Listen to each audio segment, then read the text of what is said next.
Hoy vamos a ver el último tema, la última unidad,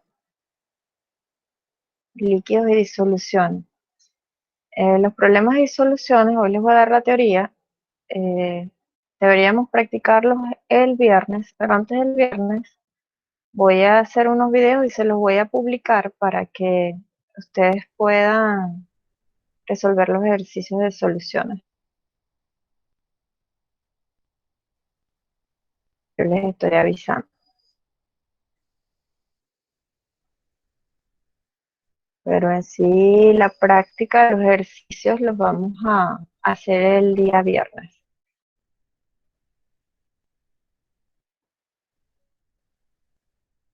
Bueno, yo voy a ir a, ¿están listos? Yo voy a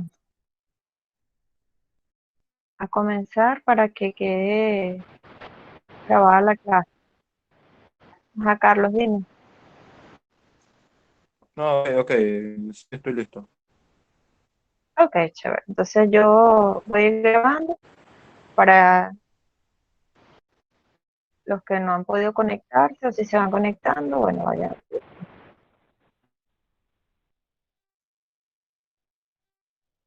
Carlos, pueden ver la presentación, ¿verdad? Sí, profe. Ok.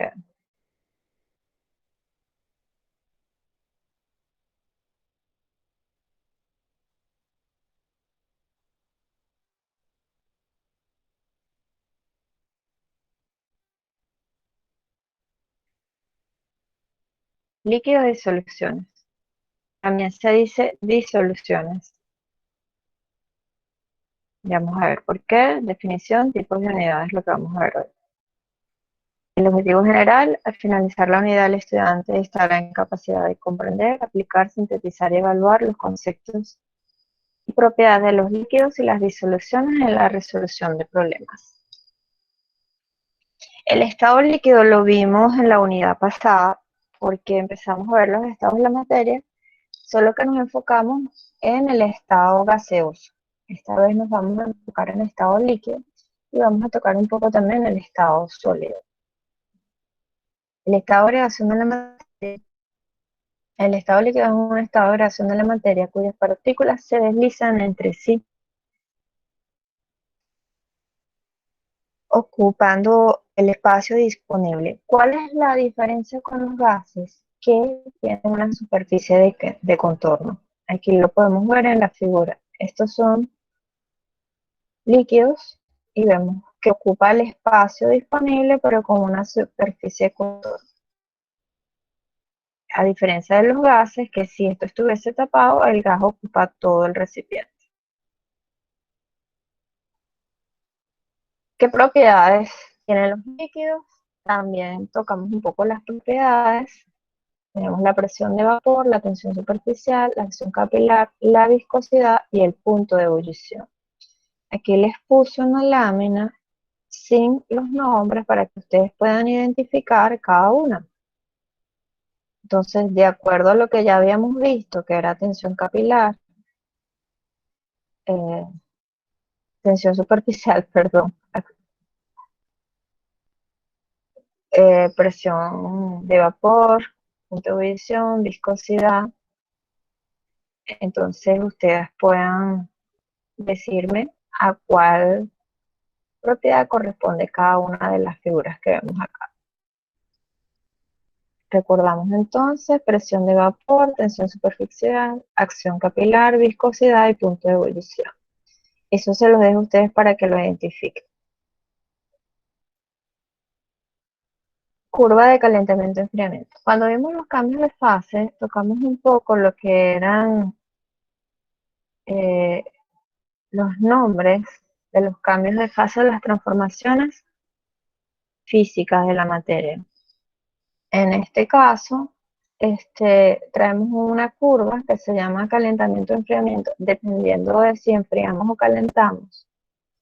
Si nosotros tenemos un sólido, en el caso del hielo, por ejemplo, del agua sólida, si la tenemos a 0 grados centígrados, menos 40 grados centígrados, el agua va a estar en estado sólido. Si nosotros calentamos en función del tiempo, vamos a observar que a 0 grados centígrados se funde el agua. Este 0 grados centígrados se llama punto de fusión. Si nosotros seguimos calentando hasta llegar a 100 grados centígrados, durante ese calentamiento nosotros vamos a tener líquido.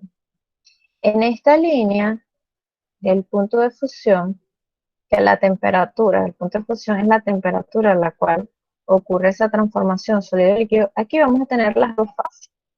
Una sola fase que es sólido y una sola fase que es líquido. Aquí volvemos a tener dos fases en equilibrio y se llama punto de ebullición. Ocurre a 100 grados centígrados la presión de la atmósfera. Y después vamos a tener la fase gaseosa. En el caso del agua, antes de tener el agua totalmente gas, primero tenemos vapor de agua. Aquí les puse una figurita donde calentamos el agua y cuando ya empieza a burbujear y se empieza a evaporar, ya vamos al estado gaseoso. ¿Por qué se llama enfriamiento? Porque nosotros pudiésemos usar la curva del lado contrario, es decir, si nosotros tenemos un gas y lo enfriamos, tenemos entonces el punto, este ya no sería el punto de ebullición, sino el punto de ebullición, sino el punto de condensación. Si seguimos enfriando, vamos a tener el punto de solidificación o congelación. Y ahí tenemos las dos curvas. Las tres fases, sólido, líquido y gas, se pueden representar en un diagrama de equilibrios de fase. En el caso del agua es un diagrama como este. Fíjense que la presión de una atmósfera, que es la presión prácticamente ambiente, nosotros observamos que tenemos los cambios. Habíamos dicho ahorita que a 0 grados centígrados el agua pasa de sólido a líquido y a 100 grados centígrados el agua pasa de líquido a vapor. Entonces aquí lo vemos en el diagrama. Estas líneas que ustedes ven acá entre el agua y el vapor son líneas de equilibrio de fase. Es decir, que en esta línea van a coexistir esas dos fases. En esta línea va a coexistir estas dos fases, sólido-líquido, y aquí sólido-vapor. Cuando nosotros trabajamos, por ejemplo, la sublimación del hielo tiene que ser por debajo de esta presión, perdón.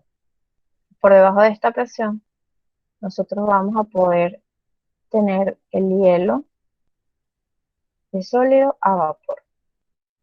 Este punto que se llama aquí punto triple, que pueden ver que coexisten las tres líneas de equilibrio, es justamente el punto donde coexiste sólido, líquido y gas en un mismo punto. Y aquí donde ven que dice punto crítico, sobre esta temperatura ya el vapor está completamente en estado gaseoso.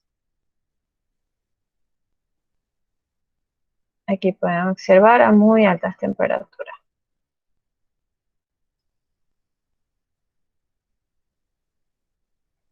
La disolución. ¿Qué es la disolución?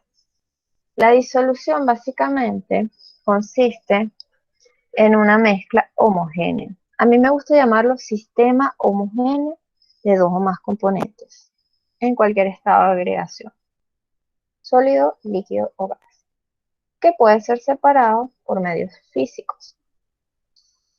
Aquí tenemos uno de los componentes, es el soluto, y el otro componente es el solvente.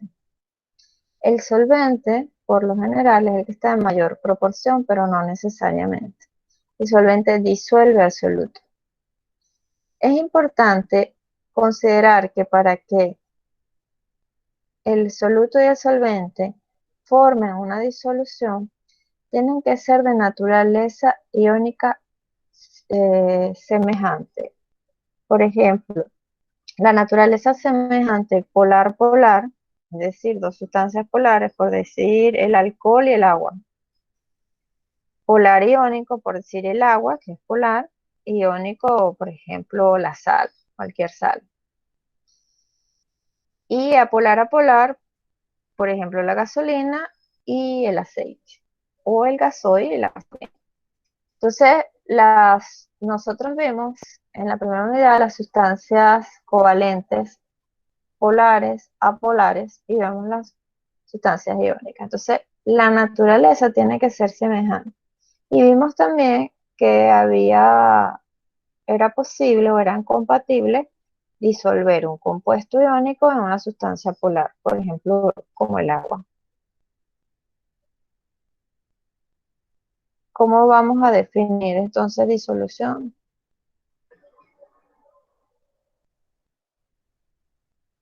Que no se quiere pasar esto. Ahí está. Ahí está la definición que les dije. Un sistema homogéneo de dos o más componentes en cualquier estado de agregación, sólido, líquido o gas, que puede ser separado por medios físicos. Por medios físicos quiere decir por evaporación o por filtración, cualquier método que no tenga que ver con reacciones químicas, simplemente algo físico. Le digo evaporación porque es muy fácil que tú disuelvas un poquito de sal en agua y que después lo dejes a la intemperie, se evapore todo el agua y queda la sal. Esa es una solución. Y cuando tú tenías la sal disuelta en agua, solamente veías un estado de agregación. Porque cuando decimos un sistema homogéneo, va a ocurrir esto que vemos acá. Aquí tenemos el ejemplo.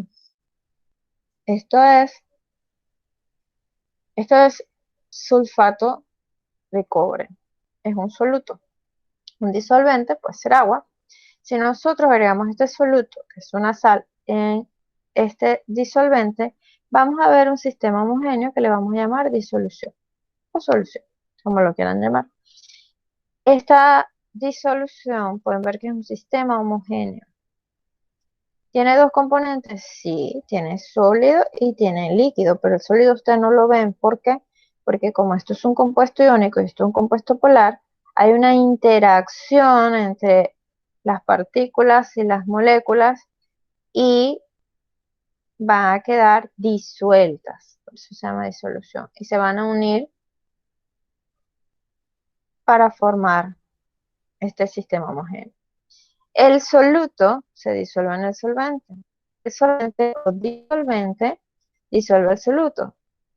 Y el estado de agregación del disolvente es el que define el estado de agregación de la solución. Fíjense que el soluto es sólido, el solvente es líquido y la solución es líquida. Se cumple la ley de conservación de la materia. Esto es importante que lo sepan. Todas las soluciones se cumple la ley de conservación de la materia, es decir, que la masa de las soluciones es igual a la masa del soluto más la masa del solvente. La primera fórmula que vamos a tomar en cuenta en disolución. Tipos de disoluciones según la naturaleza. Como ya les dije, si el solvente es líquido, sólido o gaseoso, la solución va a ser líquida, sólida o gaseosa. Aquí vamos a ver ejemplos. Por ejemplo, tenemos un soluto sólido en un solvente líquido. ¿Qué ejemplos tenemos acá? Sal en agua, yodo en alcohol yodado, en alcohol. Es decir, alcohol yodado. Salmuera sería sal en agua. Un líquido en líquido tenemos el vinagre, que sería el ácido acético en agua, y el aguardiente, que sería alcohol en agua. Tenemos gas en líquido, tenemos el agua gasificada, puede ser cualquier refresco, y gas en líquido tenemos también el oxígeno en el agua, por ejemplo en los ríos, en los lagos. Ahora tenemos sólido en sólido, carbono y hierro, por ejemplo el acero, que es una aleación, todas las aleaciones, aquí tenemos el latón, el bronce, todas estas aleaciones son ejemplos de que la solución es sólida, el solvente es sólido y el soluto es sólido también. Se puede dar el caso de que la solución, el solvente sean sólidos y el soluto sea líquido. Por ejemplo, el mercurio, que es un metal líquido, en plata forma una amalgama. O el mercurio en oro también forma una amalgama. Tenemos el caso de gases en sólido, como el hidrógeno, como es un gas muy pequeño, tiende a quedar atrapado dentro de los sólidos. Por ejemplo, en el caso del paladio, el paladio es un metal muy poroso. En ese caso, él tiende a difundirse en las redes del paladio. Y el hidrógeno en platino, también podemos observar el hidrógeno en platino. Gas, estado gaseoso. Nosotros, por ejemplo, vemos el vapor de agua. Es agua en estado de vapor. Aquí tenemos el caso del yodo en el aire y la naftalina, el naftaleno en aire. En el caso del líquido gas, vemos el gas, pero el soluto es líquido en el caso de la gasolina y el caso del aire húmedo. Y gas, vemos el gas doméstico y aquí está el butano y vemos este es el CH4, es decir, el gas natural con azufre. Metano con azufre. Y el aire artificial, que acuérdense que el aire es una mezcla de gases. Aquí les tengo los mismos ejemplos, pero esta es una lámina que yo rescaté en un material que tenía y está más sencillita, pues. Soluto en solvente y el gas, el aire. El gas en líquido, CO2 en agua. El gas en sólido, hidrógeno en paladio. Líquido en gas, vapor de agua. Líquido en líquido, etanol en agua. Líquido en sólido, oro en mercurio. Sería mercurio en oro, líquido en sólido. Sólido en gas, hielo seco.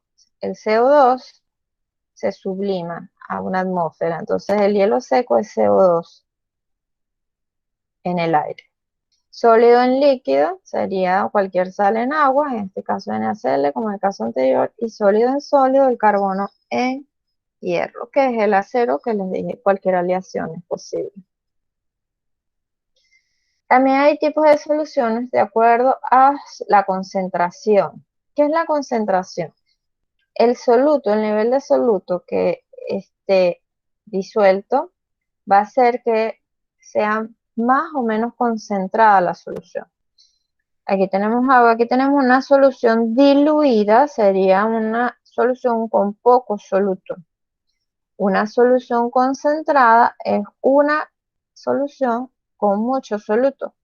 Y una solución saturada tiene la cantidad justa de soluto, es decir, que si agregas más soluto, precipita porque ya no hay más capacidad de solución. Esa solución saturada, ese nivel de concentración se llama solubilidad.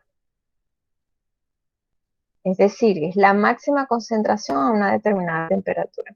Por ejemplo, si nosotros disolvemos sal en agua, nosotros vamos a observar que se disuelve hasta cierta cantidad. Esa cantidad máxima, cuando yo veo que no se disuelve a esa temperatura, más sal, esa es la máxima solubilidad a esa temperatura. ¿Puede haber una solución sobresaturada? Sí, yo puedo calentar esa solución, me va a permitir mayor solubilidad de la sal en el agua, pero luego yo la enfrío, la dejo enfriar. Esa solución va a quedar sobresaturada. Cualquier movimiento puede precipitar la sal y quedar saturada. Pero una solución sobresaturada se obtiene cuando caliento, acepto más soluto y luego la dejo enfriar. Las unidades de concentración de las soluciones. Como les digo que es el soluto, la cantidad de soluto va a definir las unidades de concentración en la solución. Entonces, ¿qué vemos acá? Vemos las unidades de concentración físicas y químicas.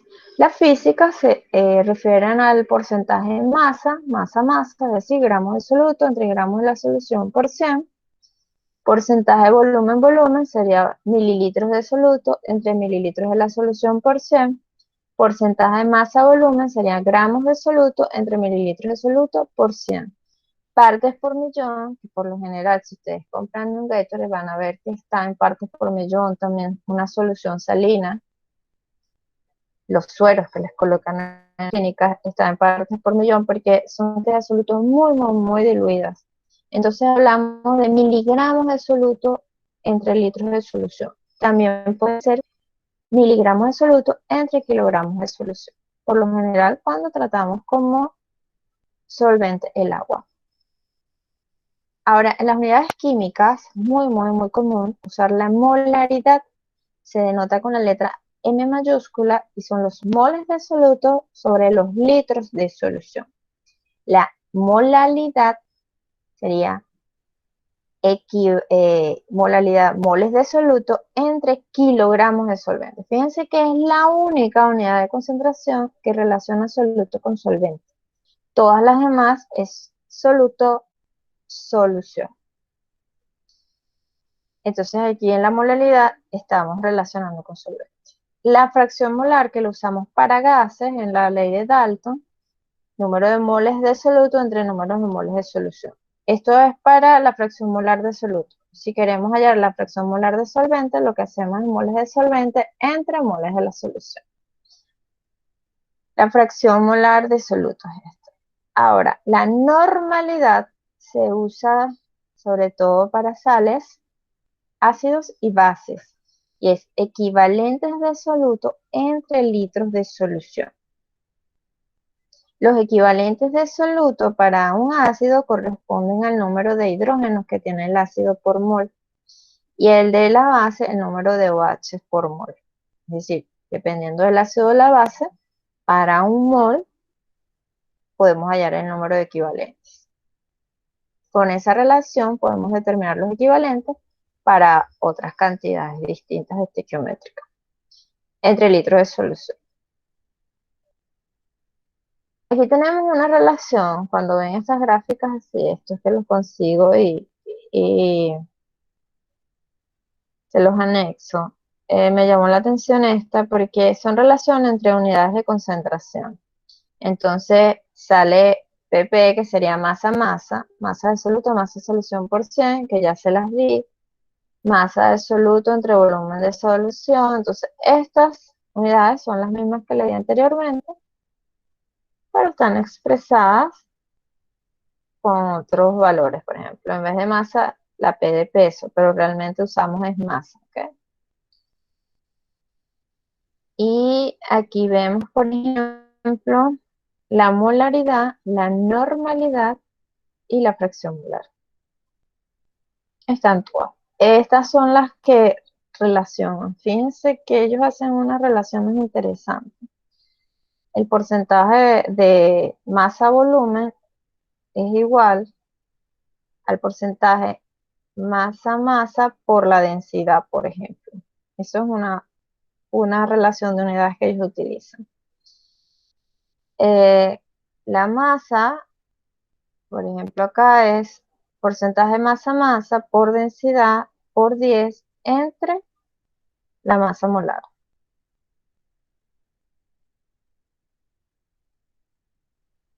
Aquí tenemos otra. Esta debe ser la molaridad. Esta que está aquí es otra M, debe ser la masa, esta sí es la masa. PP sería masa-masa por 1000 entre masa molar, entre paréntesis 100 por porcentaje de masa-masa. Y aquí hay otra de normalidad, sería MM por densidad por 10 por partes transferibles sobre masa molar. Entonces, por lo general yo no utilizo esto.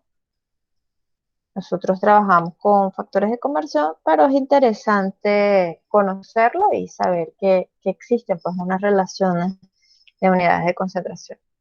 Yo rescaté también otras láminas y por eso es que vuelvo a colocar las físicas acá. Y entonces podemos ver también las relaciones de todas y las químicas, vista desde un mapa mental. Les hablé de la solubilidad. La solubilidad es la máxima cantidad de soluto que se puede disolver en una determinada cantidad de solvente a una temperatura específica. Aquí lo tienen definido. ¿Qué factores pueden afectar esa solubilidad? Por ejemplo, la temperatura, la polaridad de las moléculas de soluto y solvente, polaridad, acuérdense, la naturaleza de la sustancia, las fuerzas de atracción semejante, la concentración, el número de moles, la presión y el volumen. Todos estos factores afectan la solubilidad de un soluto en un solvente.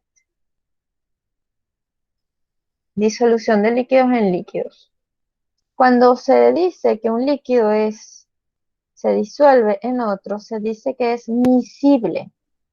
Por ejemplo, el agua y el alcohol son miscibles. Interacción soluto-solvente es mínima. El proceso exotérmico quiere decir que se libera calor. Aquí tenemos el caso del metanol y el etanol, dos alcoholes. Dos alcoholes que son miscibles entre sí. Disoluciones de sólidos en líquidos mediante la solvatación, forma de electrolitos. Yo les decía hace rato que cuando nosotros agregamos un sólido a un líquido, ocurre una interacción. Esta es la interacción, se llama solvatación. Esa interacción que hace, por ejemplo, este es el agua. El oxígeno del agua bordea a la parte positiva en este caso, del compuesto iónico que sería el sodio. Y el hidrógeno del agua, que es la parte positiva del agua, bordea al cloro o ion cloruro del cloruro de sodio. Entonces, ¿qué sucede? Es que el agua los separa y por eso que quedan miscibles, en este caso se llama soluble, el sólido en líquido. Por eso quedan totalmente solubles. ¿Por qué se dice que forman electrolitos? Porque los compuestos iónicos, cuando están disueltos en agua, forman iones. Este queda cargado positivamente, este negativamente, y son capaces de conducir electricidad. En el caso del Gatorade, vuelvo de nuevo a las bebidas energizantes, nos suministran electrolitos al cuerpo y nos dan energía, estos componentes. Aquí vemos el soluto NaCl, cloro de sodio y solvente del agua. Aquí vemos la interacción, como este compuesto iónico sólido está en forma acuosa, en forma de iones. Disolución de gases en líquido. La interacción soluto-solvente es mínima. El proceso exotérmico también se libera calor. Y tenemos el ácido clorhídrico, fluorhídrico, bromhídrico, yodrídico, son polares y por lo tanto se disuelven en agua. En el caso del oxígeno y el CO2, que son gases, son no polares, se disuelven lentamente. Aquí lo vemos, por ejemplo, cuando se forma el bicarbonato.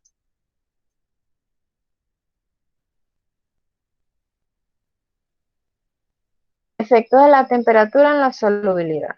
Aquí vemos, por ejemplo, la temperatura y vemos varias sales, la solubilidad de estas sales. Fíjense que al aumentar la temperatura tiende a aumentar la solubilidad de la sal.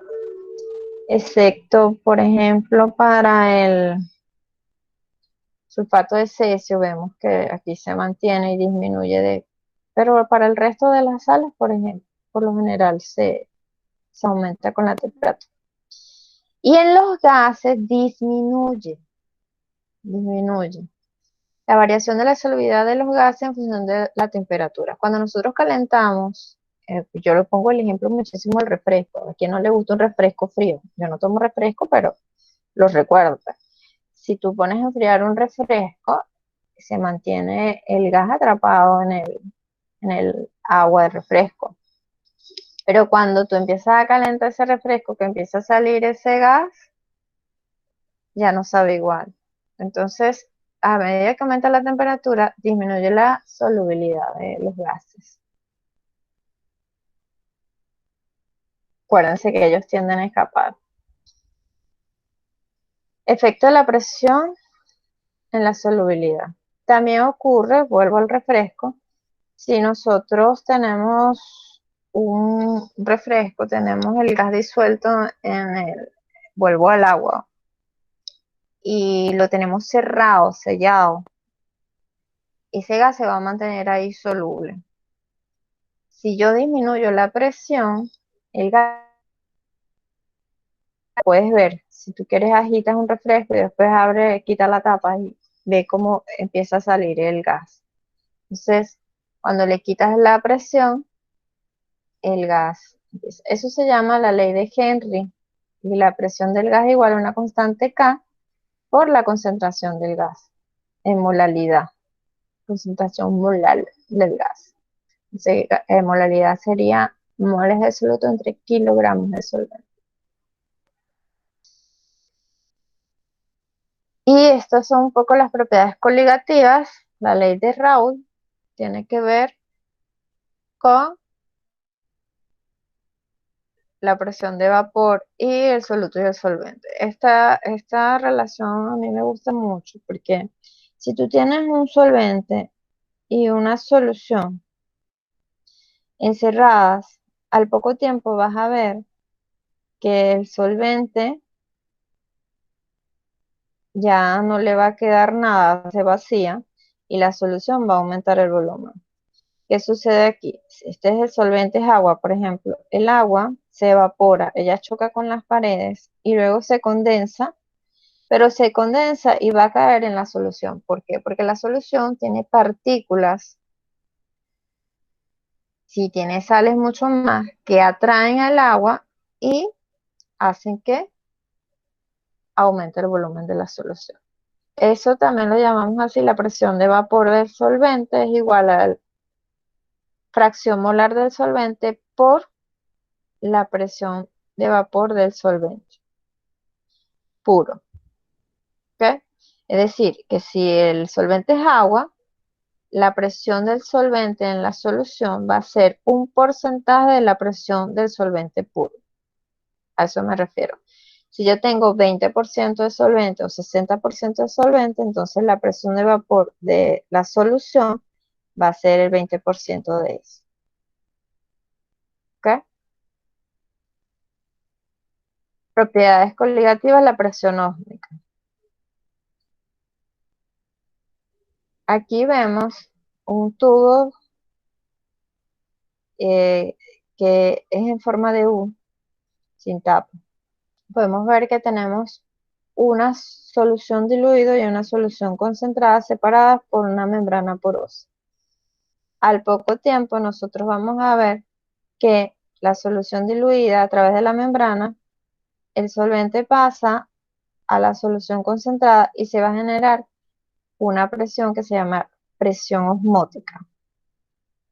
La presión osmótica se denota con la letra pi y no es más que la molaridad por R, constante universal de los gases, por la temperatura. Esto proviene de la ecuación de los gases. El término N sobre B es una unidad de concentración específicamente de la molaridad. Acuérdense que el número de moles no es más que la masa molar entre la masa y aquí tenemos la molaridad por R por T.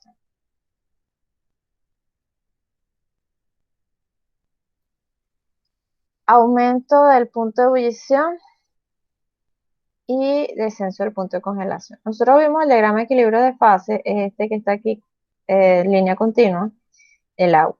Cuando nosotros agregamos una sal o cualquier otro soluto al agua, ocurren dos cosas. Una es que disminuye el punto de congelación del agua y la otra es que aumenta el punto de ebullición de la solución. Esta puntada es de la solución. ¿Okay? Entonces, si antes el agua se congela a 0 grados, cuando el agua tiene algún otro componente, se congela a menos tantos grados. Para eso se utilizan los anticongelantes en los carros y en el caso de los refrigerantes también en los carros. Esto en el carro con nieve y esto en los carros donde hay altas temperaturas. El agua se evapora a 100 grados. Si yo le echo refrigerante a un vehículo, ya no se va a evitar que se evapore el agua. ¿Y por qué? Porque me va a aumentar el punto de ebullición. Este delta T que está acá se llama elevación del punto de ebullición y este descenso del punto de congelación es igual a una constante ebullioscópica por la molaridad y este sería una constante crioscópica por la molaridad. Aquí tienen los valores, esto se consigue en la teoría y hay una fórmula que relaciona la masa molar del soluto es igual a la constante crioscópica por la masa del soluto por 1000 entre la masa del solvente por el delta T crioscópico. Esta fórmula también se puede utilizar para ebullioscópica. Esto es súper interesante para hacer ejercicios de razonamiento y lógica. Aquí tenemos el descenso del punto de congelación, un poquito la comparación de los valores y que nos sirven también para hacer ejercicio. Referencias. La vida es el examen más difícil. La mayoría fracasa por intentar copiar. Se cuenta que todos tenemos exámenes diferentes. Bueno, no creo en fracaso, sino en las experiencias. Bueno, espero hayan entendido la clase. Oye, no se unieron más a la clase, pero bueno, estamos los que somos y somos los que estamos. Yo guardo el link y se los hago llegar a los demás. Gracias por asistir, chicos. Si tienen alguna pregunta.